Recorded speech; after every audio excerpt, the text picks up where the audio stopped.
Get in the groove to progress toward your financial goals. Sharon Horne-Ellstrom here. Welcome to day 1982 of What's She Up To Now. Documenting the journey. Started out originally in about 2018, I think. Sharing every day in a video log, since I have some physical challenges and some actually vision challenges.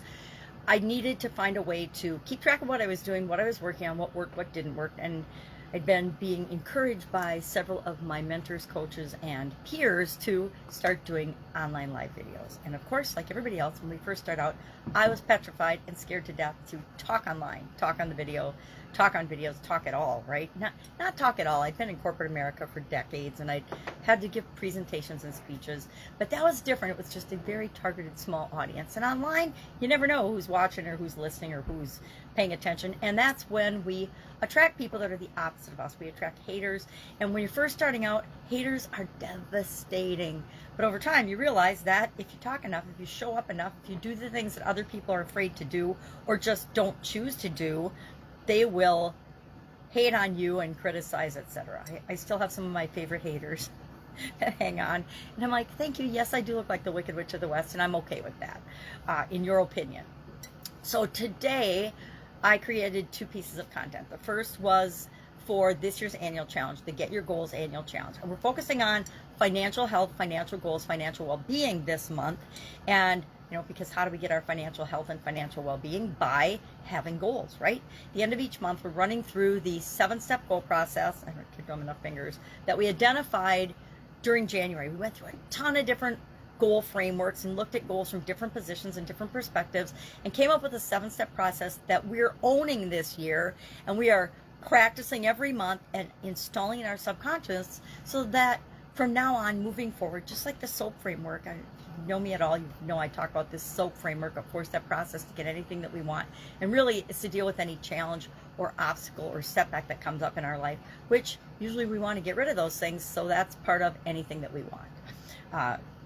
So today we were talking about the 5th step in that process, which is to identify milestones and track our progress. Now, I love the physical area and aspect of my life and the financial area and aspect of my life because they're very objective and easy to measure. Now, does anybody else say subjective and objective and mix them up? I did it on my video for the Get Up and Go challenge, and I'm like, subjective is hard to measure, objective is really easy to measure. And I know that in my brain, but sometimes it comes out wrong with my mouth because I wasn't in the groove, right? So talked about how I identify and pick milestones, and then our action item today is to pick 4 to 6 milestones that you want to pay attention to and know that and then track progress. Those, how do you know if you're achieving that milestone or moving toward that milestone even or not on your way, right? We don't want to get to the milestone, realize we missed it, and then have to run to catch up and adjust our actions and our thoughts and our feelings and beliefs and what we're doing to achieve that goal and objective. So I talked about that, and our action item is just to identify 4 to 6 milestones between now and the end of the year, and just say, how am I going to know, how am I going to track progress toward that? And usually it's easy. It's I'm paying down my credit card debt, my debt is less, or I'm increasing a stream of income and my income is more, etc. So it's very objective and easy to measure. Our idiom today is in the groove. I like this idiom. It's fun.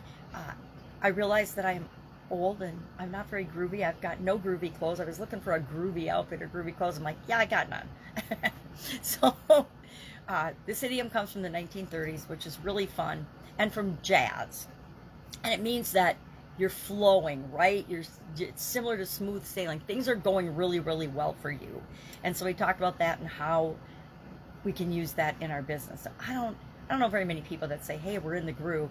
Usually it's, hey, we're going with the flow, we're flowing, we're jiving, we're creating synergy, all kinds of things like that. But whatever works for us, we need to know what people mean when they say, hey, I'm in the groove, I'm clicking on all 4 cylinders or 6 cylinders or 8 cylinders or 12 cylinders or 10. How many ever are in vehicles nowadays? Supercars and things like that. So working on a big project, a big family project, trying to help out with that. If I can help you in any way, just ask. Otherwise, have an awesome day coming up on the 4th of July here in the United States. So it's always a fun time for fun and family and work and projects for me. But if you've got a question and you don't have somebody to ask, hit me up. pajanagramma@gmail.com is my handle on Voxer. And if you don't know what Voxer is, it's a great tool that I use in my businesses, primarily because I am visually challenged, and it helps me to respond more quickly and easily to the people I'm here to serve than other means like text and things. All right, have an awesome day, and I'll of course be with you tomorrow. Bye.